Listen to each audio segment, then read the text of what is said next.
Hello，又係我 Steven。最近伯明翰有好多新房開始交易，咁我就嚟幫我呢個 landlord 嘅朋友同埋開發商進行一個交接，同埋加上進行房屋嘅驗收。今日同大家睇下，咁我哋驗房最重要係咩呢？就係驗出房屋嘅瑕疵。使咗幾百萬買翻嚟嘅屋，驗清楚少少都好合理啫。咁第一個呢，就係好容易見到嘅物理瑕疵啦。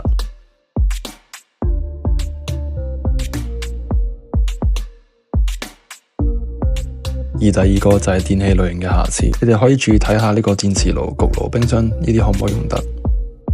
仲有就係你哋嘅 boiler 同埋洗衣機。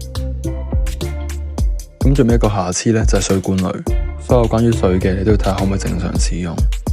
水管有冇堵塞啊，或者有冇漏水嘅情況？咁如果你間房都冇以上3種情況發生嘅，恭喜你嘅 developer 真係做到嘢。咁除咗揾瑕疵，你覺得驗房呢個過程其實係咪已經完咗啦？咁事實上呢，就唔係嘅。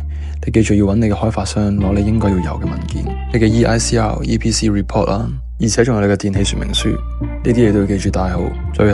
最重要嘅嘢，都係絕大部分人唔會忘記嘅，就係你哋一定要去申請呢啲電器公司發俾你哋嘅 warranty。你可以睇到呢啲 text 上面呢，佢哋都會寫10年保養，但係你哋一定要註冊咗佢哋先會俾到10年嘅 warranty你。有好多業主可能一開頭冇申請到，咁嗰啲電器壞咗之後呢，中介就會叫佢哋去維修，咁咪就要攞一嚿錢出嚟，所以要記得去申請呢一個 warranty 啦。好啦，拜拜。